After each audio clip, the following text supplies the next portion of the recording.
Hello, and welcome back to another episode of the Elevation Association Experience. I'm pretty pumped about this episode. This one's pretty cool. So this was shot on site in Tanzania while we were there with the Dental Legacy Foundation, trying to do some good work over there. And it's with a really cool doc from Montana. His name's Laighton Jones, and Laighton was our very first Elevation Association member. He's the OG of EA, and we love him. We love the path that he took to get to where he's at. He's found a lot of success in private practice, and we just want to visit and go through how he got there. And the way he got there was a little different. He came through the military. He's had some really cool experiences, and I think offers a lot of really valuable sage advice through his experiences that are totally worth a listen. So hope you guys enjoyed today's show. Be sure to leave us any comments, write to us, let us know what you think. And enjoy the show. Cheers.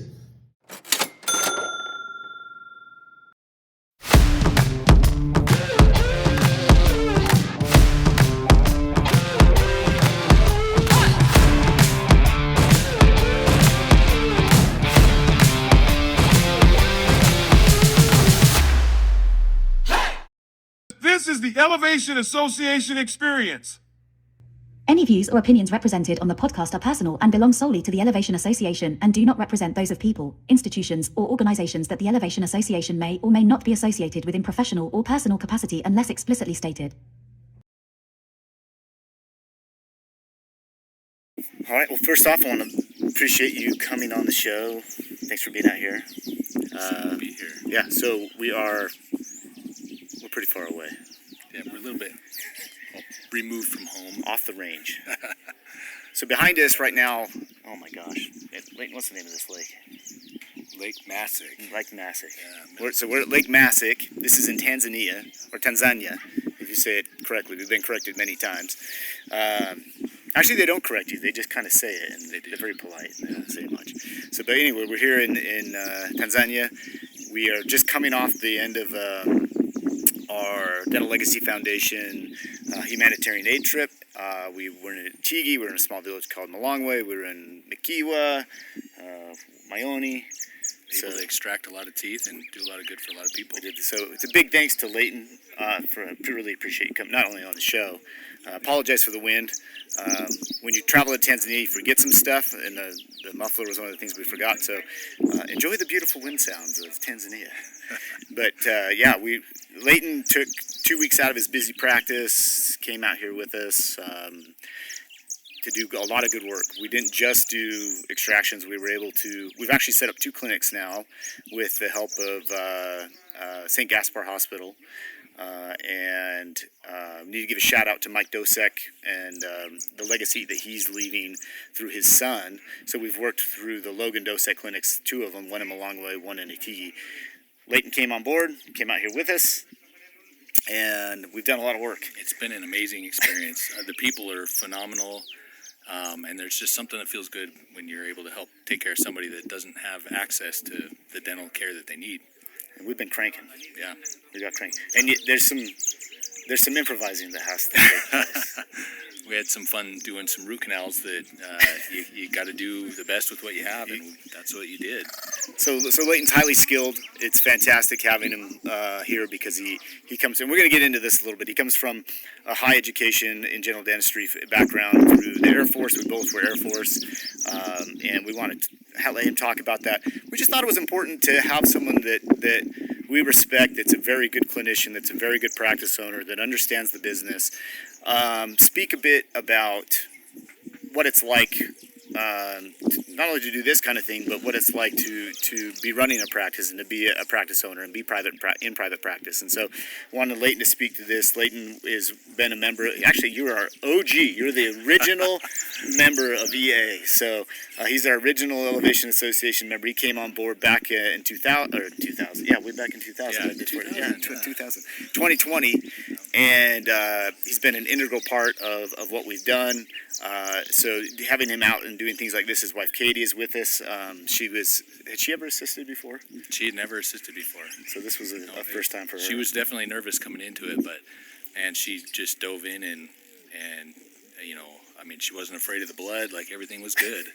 Nobody passed out. Nobody this trip, passed out. Yeah. which was awesome. I don't think we've had. I don't want to. Boy, that'll scare some people. Yeah, but it is. You get into the work and you really start to appreciate the people and what you're doing, and it's really meaningful. And this is awesome. Well, maybe we'll circle back and talk a little bit more about that. But tell us a little bit about your background, your education. Tell us about dental school, and give us a little bit of info, personal information, as much as you want to share. Yeah.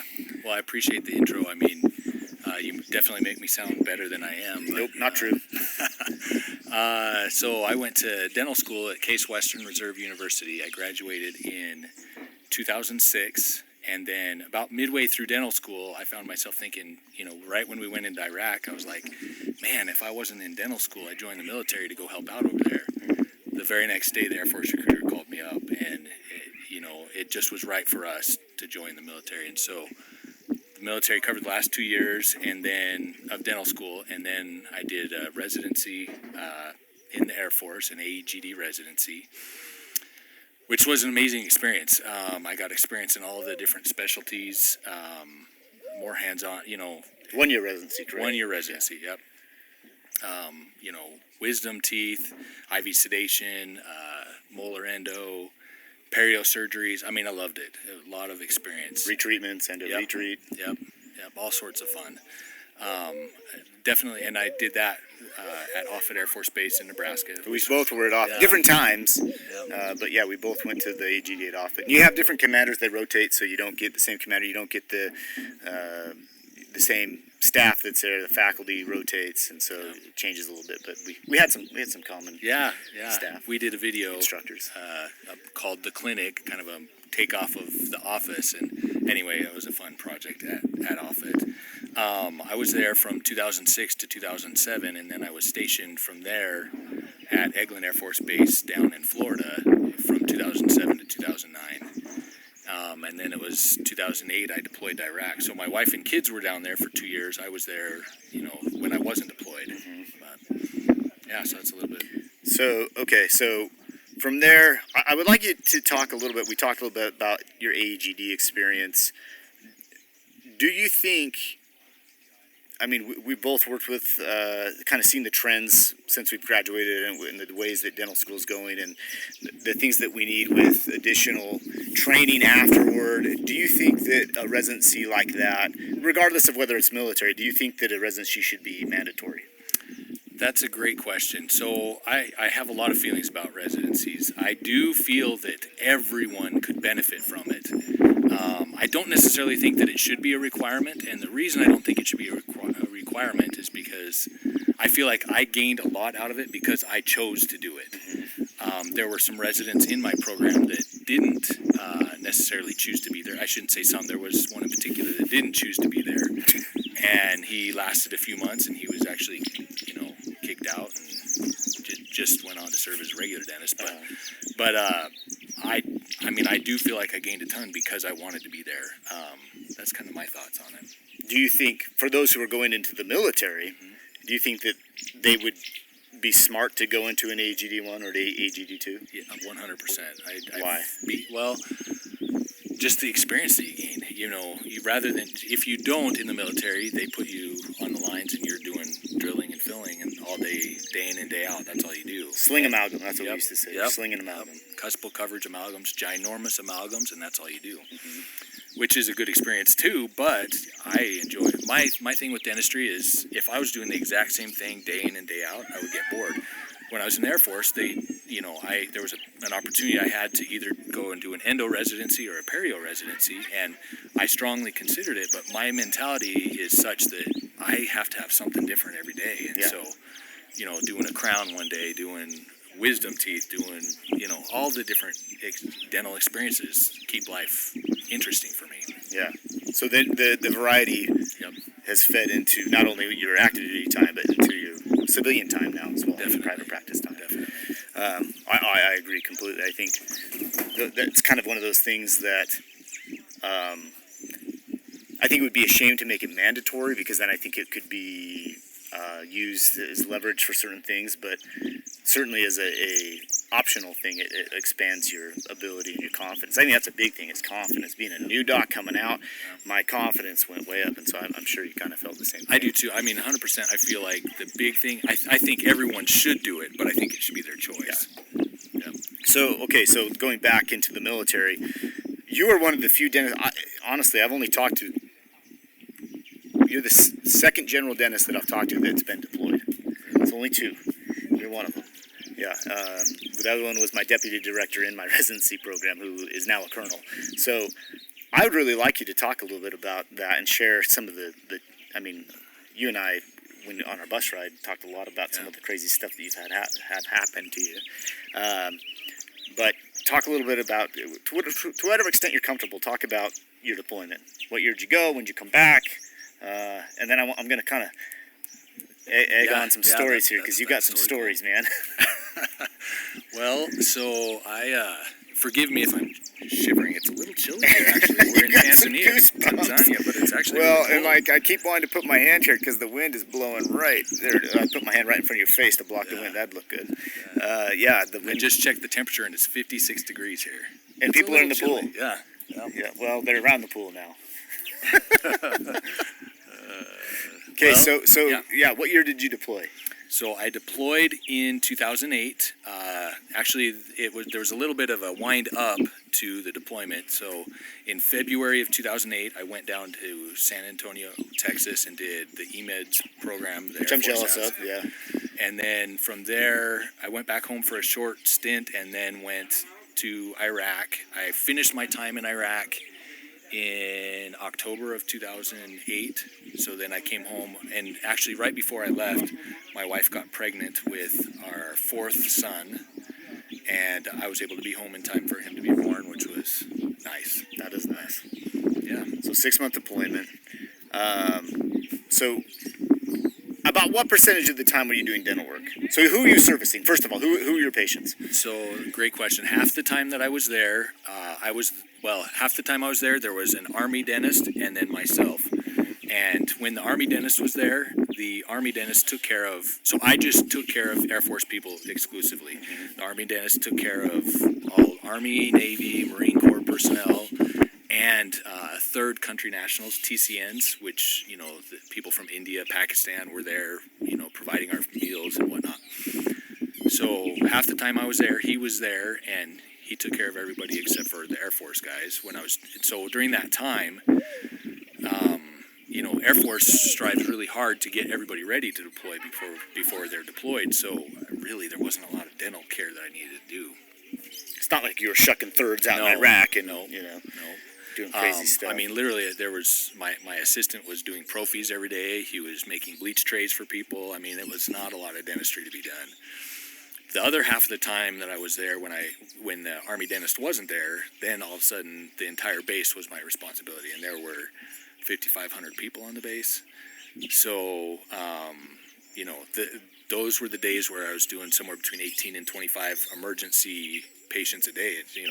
Whether between extractions, wisdom teeth, root canals. I mean, all the full 9 yards. Everything. Yeah. And then at some point, when the crap hits the fan, they want you to switch gears, and you would kick into triage, right? Yep.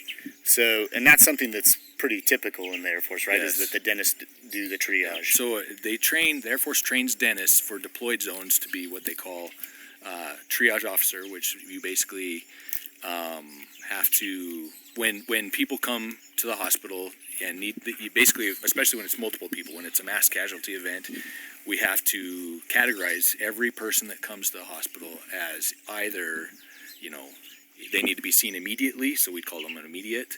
They have injuries, but it's minimal, so you could kind of set them to the side, so they're minimal. Delayed, meaning minor scratches, you don't need to worry about them. Mm-hmm. And then the fourth category is expectant, meaning you don't expect that they're going to survive, so we don't want to waste time and resources taking care of them. As sad as that sounds, that was one of the categories. Right. The reason that the Air Force likes dentists in that role is because any other medical, according to the Air Force, any other medical specialty, their first gut reaction is to dive in and start taking care of people rather than categorizing. Versus in their eyes, dentists have the medical background, but our gut instinct isn't necessarily to dive in. Now, I would beg The to differ. instinct is Yeah, there. mine, yeah, and I think a lot of Air Force dentists would rather dive in and start taking care of people. Sure. But that was the Air Force's mentality.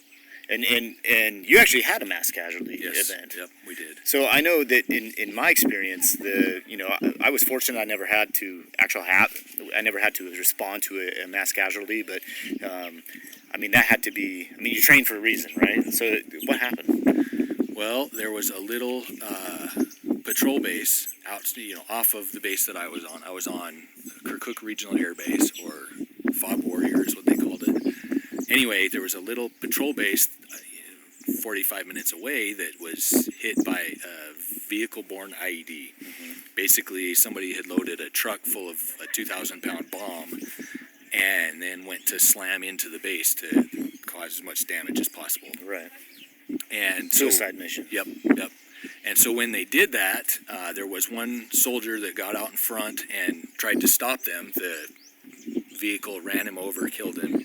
And then there was another soldier in an MRAP, a mine-resistant ambush protective vehicle, that went and fortunately got in front of the vehicle and stopped it. But when it slammed into him, it detonated, and it left an 18-foot diameter crater in the ground. But probably saved. Probably hundreds of lives. Yeah, a lot of lives. And did anybody get killed in that event other than the one standing out? There was one native Iraqi that was actually on the patrol base servicing their air conditioners, and he did get killed. So pretty awful. Yeah. That. What does that spend? The show's not really about military, but what does that speak to? The MRAPs are impressive, right? Oh, yeah. Just the driver of Wow. the MRAP that saved all these lives. He left with minor concussive injuries. Yeah. No, That's he amazing. could have lost limbs. Nothing. He was amazing. protected. So Man, that guy. I don't think this will ever reach that guy, but man, that guy. Yeah. Kudos to that guy. Yeah, Right? Hats yeah. off. That's Yeah. amazing. So But what with happened the from there? blast, With the blast, there were people as far as 75 yards away that were still injured. Even though the MRAP blocked the majority of the detonation, there were still people. Man, it is chilly. Well, and it's windy, so killing our sound here. But it's, Anyway, there were people as far as 75 yards away that were injured. So we had to deal with a I can't remember if it was 22 or 23 person mass casualty event.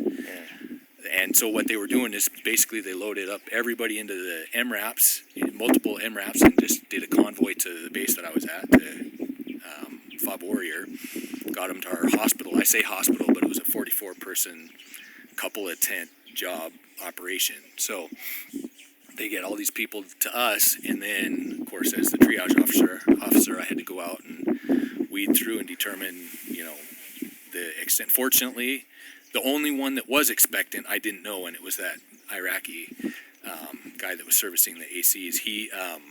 And so I thought he was immediate, so we got him into the ER. I didn't realize he had injuries in the back of his skull, and so he did not end up surviving. he succumbed to those injuries. Yeah, man, alive. I think after doing something like that, Laighton, the hard things in life aren't so hard anymore. Correct. I think that you kind of come out of that and go, okay, yeah, this root canal's not so hard. It 100% made me appreciate dentistry. On bad days over there, we were losing lives. Yeah. But, a bad day as a dentist, I have to do a root canal, Right. or extract a tooth. That's one of the reasons I went into, when I was looking for myself, when I was trying to decide what I wanted to go into. That was a big determinant. I didn't want to do anything that was life, where I was dealing with something that was life-threatening, including diseases. To some extent we do, but not like that. That's. Whew. Well, my hat's off to you, because that is pretty intense, man. That's It pretty was intense. It was an amazing experience. There are some days that I wish I could forget, but for the most part, even the base that I was at, I say base, it was a patrol base. Oh, it was a fob. Mm-hmm. But anyway, we were training the Iraqi Air Force how to fly, and so a lot of good was being done. It's just there was bad also. The time that I was there, 2007 had been very mild, very quiet in Iraq. I was there in 2008, and so literally 2 weeks after I got there, they had an advanced radar system in place, but because it had been so quiet, they decided to move it down to Baghdad, where there was more action. Well, all of a sudden, we came under attack a bunch because that advanced system was no longer there. I mean, the time that I was there, we came under attack 27 times. Wow. Whether it was mortars or Chinese rockets. Unfortunately, the majority of those attacks, whether they misfired or just weren't aimed properly. I mean, they had these highly sophisticated Chinese rockets, but they didn't know how to operate them. They would lean them up against something and launch them and hope that they'd hit. And fortunately, they seldom did. Yeah. Man, I can't imagine. Well, to all of our veterans that have done this, and to Laighton, a big thank you. Respect the heck out of what you did and continue to do. So how did that experience, kind of shifting forward, how did that experience prepare you for, so now you've been through the AGD, you've been deployed, and now it's the next chapter, right? So what was the next chapter? You decided to get out. We won't get into, why people stay and why they get out, but you decided to get out of the Air Force. It was the right decision for you. And so talk a little bit about that. What was the next chapter for you? So the next chapter for us, we decided that we wanted to go back to be near family. And so, my wife and I were both raised in Billings, Montana, and we, at the time my parents were living in Billings, but her family was in Colorado. But we both wanted to be near family. Her family had kind of had a history of moving a little bit, and so we decided that Billings would be where we would look. And so as I was looking at practices in Billings, Montana, there were 2 practices available. One was the practice that I went to as a kid, and one was another practice on the other side of town, the west end of town. And anyway, so I reached out to the dentist that I had gone to as a kid, and the opportunity came up for me to be able to, I had even worked for him in the summer between my first and second year of dental school. I'd worked for him that summer just to gain some experience and, get experience in the mouth. And so it had been a good experience, but I learned, that more what I wanted to be and what I didn't want to be as a dentist. And anyway, so that was the practice that I ended up going back to and purchasing. You have this pie in the sky idea of what your practice is going to be like when you purchase it, and probably many people, that's not what it ends up being. And for me, it wasn't exactly what I expected. There were a lot of challenges, but I was able to, I guess, a lot of stresses in private practice. But a lot of those stresses seemed much less than they probably would have been had I not had my experiences in Iraq. Like I said, on a bad day you do a root canal or an extraction. We had some challenging days early on, but it was nothing like life and death in Iraq. So what were when you say challenging days, what were the challenges of early practice ownership for you? Like what were some things that you faced that you can think of that other people might go, oh, I can relate to that, or that's something I understand? Some of the biggest challenges were just lack of patience. I mean, So statistically, and anybody can comment or call me out on this, but last time I checked, you lose about 30% of the patient base whenever there's a transition between ownership. And so so we did a 2-year transition with the intent that statistic goes up, or you lose less patients if the selling doc stays on as an associate. Correct? And some studies say this as high as if the selling doc stays on for 2 years, the practice is able to maintain as high as 95% of the patients, which is a big deal. So the plan was for him to stay on for 2 years. Yep. Okay, but you still, at some point, due to varying circumstances, you're like, man, I need some more patients here. Yep. So that's a big challenge. It is, and I mean, we had very significantly less patients than I thought that we would have. Let me put it that way. And we had about enough patients to do 2.5 days worth of work per day, 2 1/3, and that was for the 2 of us. And you were wanting to work how many? I was wanting to work 5 days, and I was wanting him to work 2 days. So you're getting about half as many as you wanted to have. No, 2.5 total out of the 7 days that I thought we would have. Oh, yeah, okay, yeah. So yeah, I mean, it was a challenge. There were weeks that I wouldn't see more than 2 patients early on, and so that was definitely a challenge. That's stressful. Very stressful. So where are you at now, though? I mean, so compare that to today. How many patients? I mean, give me a roundabout number of how many patients you have today. About 1,900. What'd you start with? I started at 700. 700. So I mean, we have clients that this is their primary concern. You know, members of EA that as clients that this is their primary concern. I know there's a lot of docs out there that have just bought practices or kind of, you know, maybe a little bit into their practice. What advice would you give someone like that as they are struggling to get patients? What did you do to get to 1,900? How many years did it take? What did you do? What is it? It was a process. I mean, I would say, so I had a hygienist that worked 4 days a week with me. I mean, I say 4 days a week. There were days where she would see one or maybe two patients a day in a full, you know, every day for the week. And so it was definitely, I felt like I was hemorrhaging money at first. Yeah, which but, you probably were. Yeah, I was. But you know, I guess I kind of had a mentality that I wanted my staff, first and foremost, to be family. And so when I was in undergrad, I worked at New Skin, and they treated every one of us as their employees as family. I mean, they treated us so well. So that kind of was a great example to me of how I wanted to be as an employer. And so, you know, and the other thing too, in the Air Force, so the Army and some of the other branches, they don't care about your family. It's you give everything you have, and that's it. The Air Force, I felt like they put family first. They knew that if our families were taken care of, then we could give our all to the Air Yeah, Force. we saw that firsthand of a family being, you know, we had an event in our family where we needed someone to step up and help us out with, you know, something happened back home while we were in Japan. And yeah, I agree 100%. They really do put family first. So with that in mind, it's a good guiding principle to have. So with that in mind, you know, coming to my private practice, I wanted my staff to know that first and foremost was their families. If their families were taken care of, then I knew that they could give their all when they were at work. Yeah. And so that's kind of been my guiding principle throughout my private practice. One of your core values now. Yeah. Yeah, definitely. So what else has made so you took care of you take care of your people first. Take care of your people first. So set your house in order. Yep. Okay. Yep. And then, you know, for us, we enjoy spending time together at work. We're our family, really, family and friends. And then we carried that forward to our patients.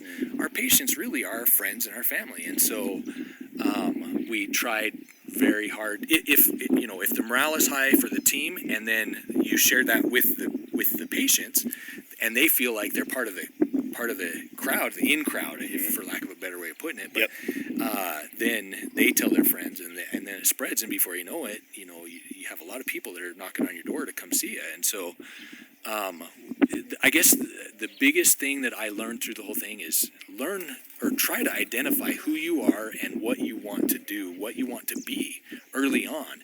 The sooner you can identify that, the more you can kind of gear everything that you do towards that. Yeah.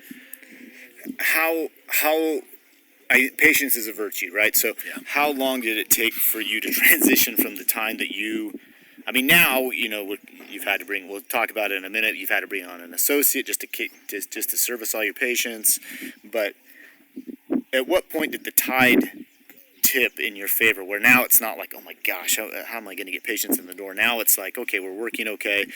How long did that take? So honestly, it was a gradual. So I didn't start bringing on a second hygienist until. So I purchased my practice in 2009. I didn't start really growing the practice until I want to say it was 2013 is when 14 maybe. 2013 is when I started bringing on another hygienist for like a day a week. Actually, it was a day a month, then 2 days a month, and a day a week. And then we were gradually able to push it to where at one point, I hired a hygienist, and she started in, I believe, February or March. And I told her that by July, we would put her at full time. And I was sweating bullets. I didn't think that we'd be able to do it because she was working 2 days a week. And I'm like, how are we going to manufacture 2 more days a week? But by that July date, we were able to do it. And she stayed with me until she had her first child and then no longer practiced anymore. She stayed with her kids. Now she has a few kids. But Yeah, I mean, it was very slow going. I would say we didn't really start taking off until maybe I don't know, it kind of was an incremental, but 2018, 2019, and then really 2020 is when it really took off. Okay, and that's when you came on board with EA. Yep. We started working together. Yep. I would love to take all the credit, but the reality is that it was a collaborative effort.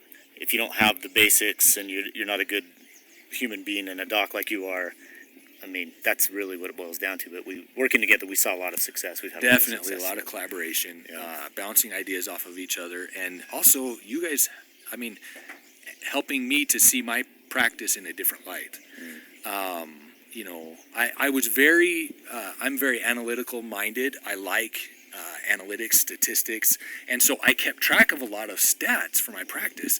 But for me, it was just, okay, I know these are my stats and they're not where I want them to be, but I didn't know the hows and the whats and the whys to get them where I wanted to be. And so I feel like, you know, several things, but especially EA has been instrumental in helping me to kind of formulate, okay, this is where we're at, how can we get to this? And so, I mean, I had no idea, and you know, how I guess I had no idea what my hygienist production per visit was. I had no idea what it should be. Right. And early on, I was below $130 production per visit, and now it's, you know, right around $200 per visit, which, you know, that's significant improvement. But it's because I was able to see where we were at the time and where we wanted to go. Right. Yeah, data interpretation is key.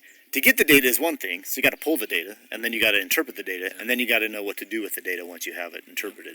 And so, you know, these are huge, small things that make a big deal. Going back though, kind of the message that I'm hearing is for those who are new that are struggling with getting new patients on is hang in there. Hang in there. Hang in there and identify who you are and what you want to be. Okay. I mean, through the years, I was a provider for Delta, and it, you know, I don't know if I would have done that. You know, if I was to redo things, I don't know if I would have done that again. I'm no longer a provider for Delta, but at the time I felt like I had to. So I don't know if I would do that again, because it didn't allow me to be the dentist that I wanted to be. Mm-hmm. But I mean, I guess it did help me to get to where I wanted to be, but I just don't know that I wouldn't do it again. Like now, I wouldn't do it, obviously, but that's often a big balancing act for docs is to say, well, and there's the argument that says if you go on and become a provider for insurances, then that gives you more exposure to more patients who then could possibly refer you to their friends and whatnot, and you know they can build it from there. And then there's the argument of, you know, certainly we advise that, you know, we've had the talk about the adjustments, like don't adjust your fees to the whatever the insurance reimbursement fees are. That's a big no, and that's one of the big commandments not to break. Well, and it's important to know how much you're writing off, and if you adjust to their fees, then you don't know how much you're doing versus what you're writing off. You can be taking a bath and have no idea you're taking a bath. Yeah, and that's the thing is, like, there's so many offices that just take as many insurances as they can because they're so freaked out about not being busy. You know, we have a member now who's cash only, and you know, in his situation, he's not as busy. He's just bought the practice, but man, fee for service, he's sitting really good. His profit margins are way better than some of these big offices that just take on a ton of patients. I have a close friend that is a provider for Medicaid. I mean, and I still have some Medicaid patients there. I'm not taking new Medicaid patients, but I still have some. But he's so, in his mind, he's so desperate for patients that he's trying to get every Medicaid patient he can. And I'm like, you're scraping to grab patients that A, don't show up half the time, B, that you're not getting reimbursed for the care that you're giving. And 100%, I understand if it's about you're trying to take care of people, I understand that. Yeah. But if it's you're trying to put patients in your books, that's the wrong way to do Yeah. it. You're shooting yourself in the foot every time you try to, you know, create productivity. Yeah. The advice there would be, don't just take things at face value that someone else tells you. Like, do your own in-house evaluation of what your overhead is on certain things, how much you're writing off, and then decide if that insurance is profitable or not, or, you know, do at least do a cost evaluation or a return on the investment with them, and see what you're getting back, so that you can know, Yep. is it worth it for me to be signed up with this? How many patients do I really have with this insurance? What am I really getting out of this? Oh, I think that's awesome. That's really good advice. And I think just that thought of hang in there. Yeah. Because, man, it's hard. Like, I used to get told, my dad had a saying that said, when you get to the end of your rope, tie a knot and hang on. And I think that for some docs, they're there, and it's like, hang in there. I mean, there were years where I felt like I was hanging on. I mean, there were times that I felt like I was just going through the motions because I was just trying to get by. Like I said, early on, I didn't know who I was or who I wanted to be. And if I had decided or recognized or made that, that assessment to know who I was and what I wanted to be earlier, I think I would have gotten there much earlier too. I think the other thing is don't do it alone. Yeah. And I didn't have any resources back then. Yeah, right? It's hard. Yeah. Yeah, there's a lot of people that don't know there's good resources, there's not so good resources, and we always, you don't necessarily have to get EA to help you, but find someone that you're comfortable with, that you feel you can trust, and that's going to take you there. One of the huge things that I loved about the Air Force is there were always other docs around that I could bounce ideas off of, and camaraderie. We could just hang out. Yeah. And so I got into private practice, and I was by myself for all those years, and I missed that. I mean, it was myself and then all my female staff. Yeah. Which I love every one of them, but there's something about being able to bounce ideas off of other professionals, other dentists. And so that's one thing that EA has been amazing for me, is that I get that camaraderie again. If I have a question, with the group thread, group text chain, I'm able to send it out, and you get, several replies from everybody, all sorts of different input, and then I can, it's the camaraderie. I just love it. Yeah, the collaboration is high. I mean, just us working together, I really enjoyed that, doing that root canal. Yeah. So dentistry is we have to get creative, and having your help as we're bouncing ideas off. What if we try this? What if we do this? And I think it turned out okay. I think it did too. We'll find out next year. Yeah, that's true. The radiographs look great. Yeah, look good. Never 100%. Right. I appreciate that. I think that's really true for a lot of people, and some people don't know that side of it because they haven't been in the Air Force, or they haven't been in a group practice or whatever, and they're just on their own, just suffering. What I mean? Just every day, just sucking it up and suffering, and not knowing that there's more out there. There's good help and good camaraderie, good collaboration that exists, and man, I think in today's age, it's going to become harder and harder to compete against the bigger corporate offices with their low overhead. But we really want to preserve private practice. Yeah. We think that this is the lifeblood of our profession, and this is where we maintain positive control of the direction that we're going. So I think it's awesome, and I think that you represent that really, really well. Tell us where you're at now with your practice. Where are you at now? So 1,900 patients. Yep. Just shy of 1,900. I was able to, in 2020, 2021, and even into 2022, I felt like I was working myself into the grave because I had too much. You were basically doing the job of two docs. I was, yeah. And so we'd watch those numbers, and I'm like, Laighton is killing it, but Layton's also dying. probably dying right now because he's. Yeah. And so I knew I had to do something. I knew I had to bring on a doc, and I always wanted to. I wanted to bring on somebody that could become a partner. Back from dental school days, I learned that the most profitable practices are a two-partner practice. Yeah. And so synergy. Yep. And so that's what I've wanted all this time. And so I just like I said, by 2021, even into 2022, but I knew that I couldn't survive unless I brought somebody on. But at the flip side, I also knew that I had to bring on the right somebody. Right. With my experiences early in my career, I knew 100% that you can't just hire anybody. Yeah. You have to find the right fit. And especially at your office, you have a high competency office with patients that have a high dental IQ. So because you teach them to have a high dental IQ, therefore they're going to see through anybody that's not highly competent. Yeah, that's a big deal. Well, and I've also witnessed, with you and Jared, your partner, I've witnessed the synergy that you guys have, and that's definitely something that I wanted to find. And so, I started looking at different, reaching out to different sources, different areas networks that I had. And one of the most beneficial networks that I had was Brad Smith from Midwestern Dental School. And he was able to get me in touch with several different potential candidates. And so I was able to meet with and interview, 6-8 different people. Well, you guys had a big long talk on our hike through in our summer summit when you two were. I sat and watched you guys chat for a long time about this very thing, right? And he started setting you like up. You said, that was 2020. Yeah, September. Yeah. So, he and I talked for a long time so that he could get a feel of who I was and what my priorities are, what my values are.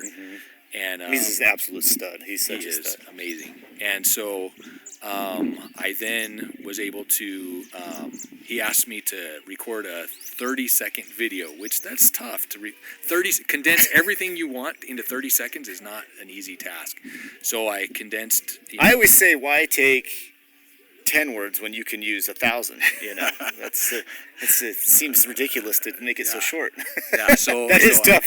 So that's what I did. So it was your American Idol audition tape, is what you were doing. The dental Idol audition tape. Yeah. Much. Well, so then he showed that to the fourth years down at Midwestern in what was that in 2021. Yeah. And that's how I was able to interview 6 to 8 different guys. Not exclude. I wasn't targeting men. Sure. Anyway, so through that process, I was able to narrow it down to a few, and then in September of 21,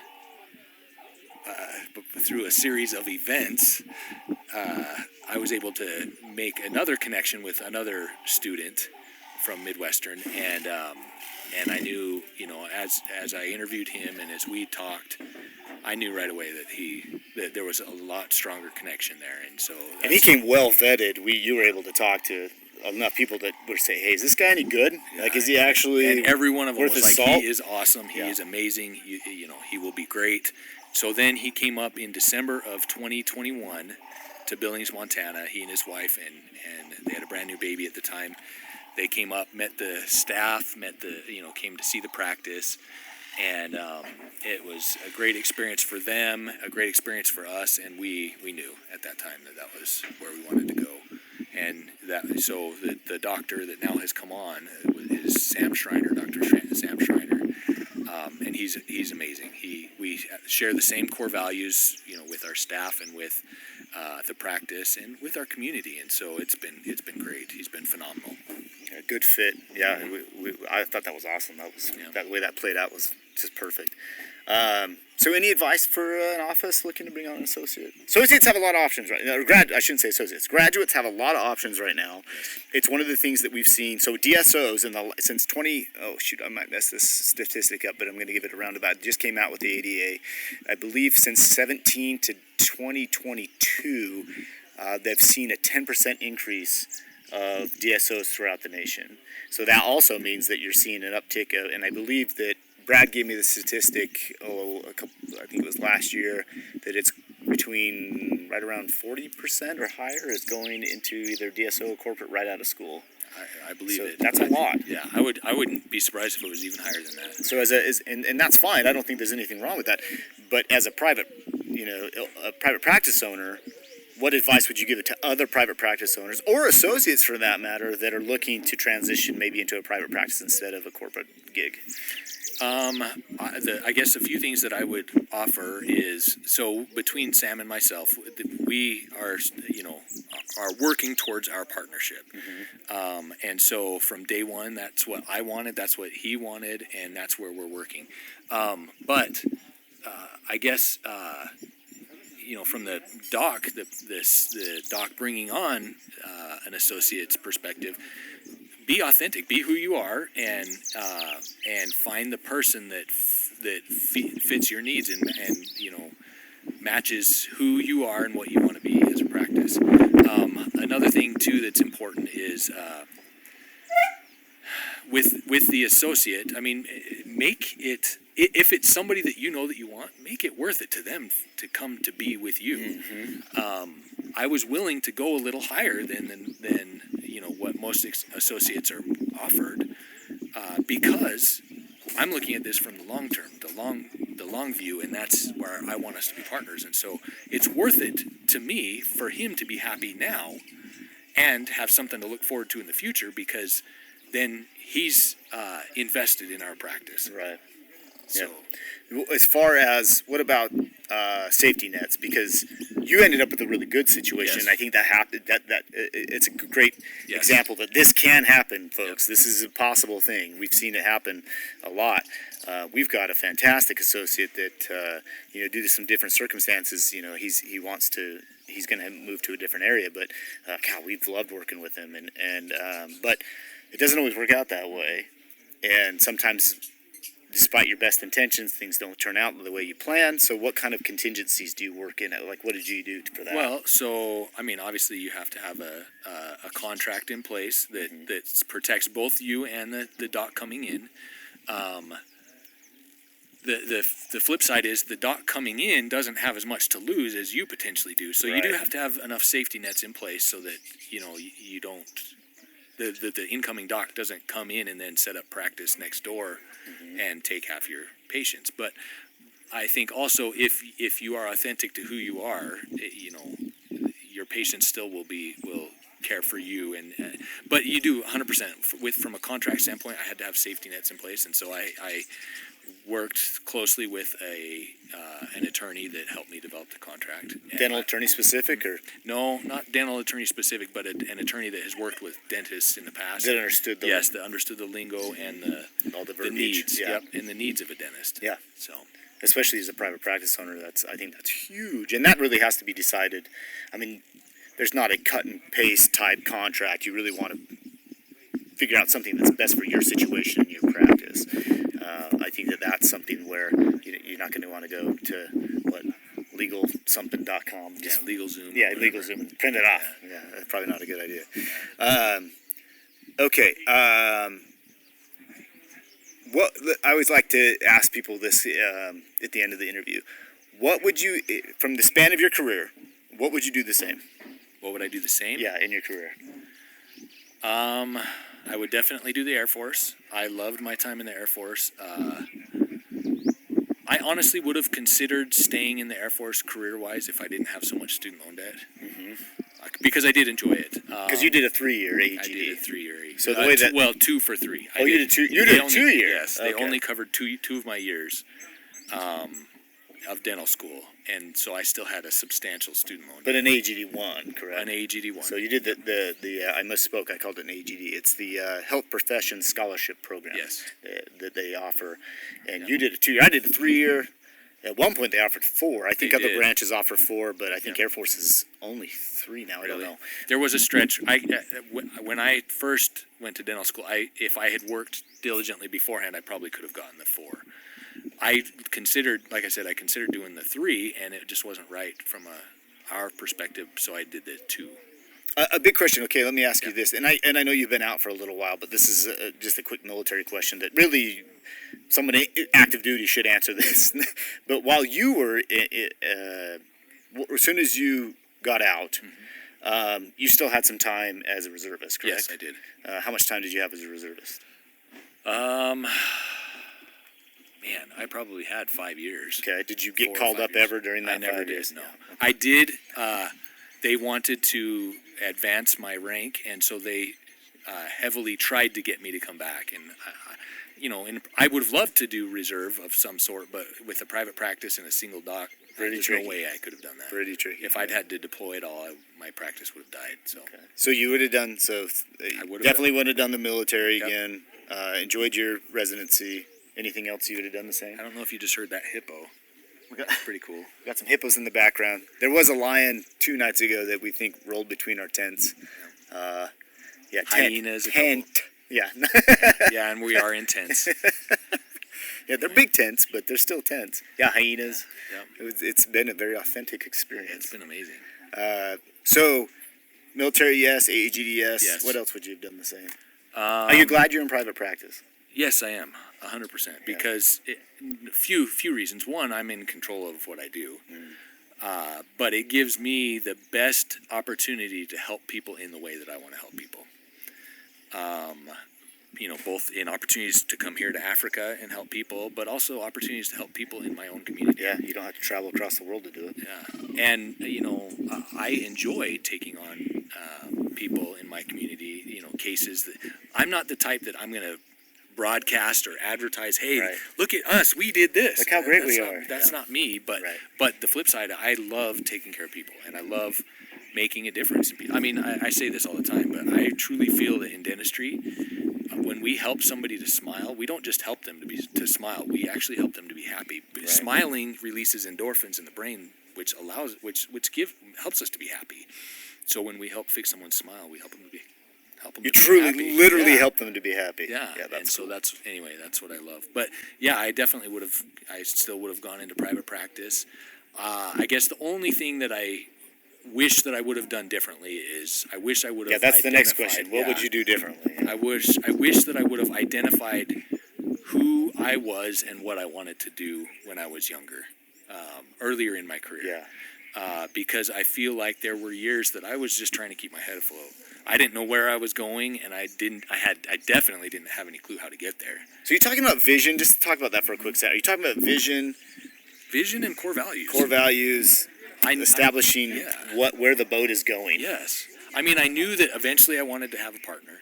I knew that eventually I wanted to build a new building, but those were pie in the sky, long term, who knows when or how I'm going to get there, dreams. And so I did, once I was able to kind of put those down with a pen and paper and see where we were at and where we wanted to go, it was, I feel like that's when when everything kind of fell into place, and now we have a path that we're walking. Yeah, that's awesome. Any other advice that you'd have for anybody that's looking to do a humanitarian effort, anyone that's looking, to buy a practice, anyone that's looking to join another, practice? I would say do it. Whether it's, if you want to do humanitarian aid, do it. You hear it all the time. You only live once. Yeah. Well, but you're only young once too. I mean, you only That's right. are able to do things for a finite amount of time. And so if you waste that trying to just get by, then that time will be gone. Yeah, make no mistake, our time here is a sacrifice, right? Yes, I mean, you're taking 100%. 2 weeks off. 2 weeks to out come of out here. work, Yeah. 2 weeks worth of lost revenue, but it's worth it. I mean, this is a life-changing event, a life-changing experience. What you gain in return. It's a different kind of investment. It is. And yeah, I mean, I guess do it, whether if you want to buy a practice, do it. And formulate where you want to go early so that you can get there. Yeah, we have a saying, we have my legacy shirt on. It's, leave a legacy. This is how you do it, right? You do it through your practice, you do it at home, you do it abroad or whatever, you do it through your kids. But this is certainly one way, I love hearing them here, Dr. Laighton, and, just how much love that you get in return for what we do, right? It's the talk about a good investment. Well, when we were in the city, the town, village of Malongwe. Yeah, village. I mean, there were, how many, extracted over 45 teeth on, I don't even know how many you did. You did a ton. I don't know. But on patients that literally were suffering with, pain, infections. This hopefully will be life-changing for them. But I know for sure it was life-changing for me and my wife. I love that. That's awesome. Well, thank you. Just appreciate the heck out of you coming on. For any of those, I always do a shameless plug at the end. Please check out, I know this is an EA podcast, but check out dentallegacyfoundation.org to help us in on our project and help the good people that we're working with out here. Want to thank Laighton. Big thank you having you come out, talk about these things, being with us. Appreciate your Thank you for having me. collaboration and membership in EA. We just love this guy. He's the best. So we get to talk to you all the time. If you want to talk to him all the time, it's an easy way to do that. More shameless plugs. I'm full of shameless plugs. Well, honestly, the EA though has been amazing. So keep up what you're doing with EA, Elevation Association, and Dental Legacy Foundation. They're both amazing. That's going in a plug. Yeah. All right, man. Thank you.